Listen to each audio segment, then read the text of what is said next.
Dito kami ngayon sa Manila Pinoy. Kakain kami ng iftar. Manila Pinoy, Abu Dhabi. Hindi Manila Pinoy, Abu Dhabi.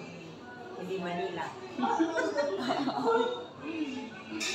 Nag-crave kami sa bulalo.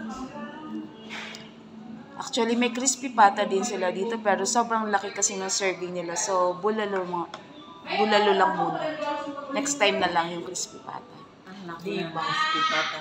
Oo, ang laki ng servings. Ang dami. Waiting kami ngayon ng aming order. Namin, sarap, bulalo. Ang dami. Bulalo to the max.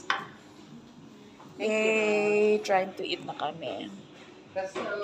Yung order namin. Yan. Kakain na kami. Yan! Yes. Sarap.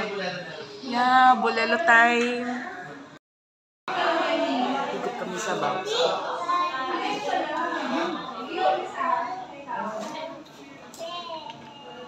Anin ko lang yan mamaya. Tutok.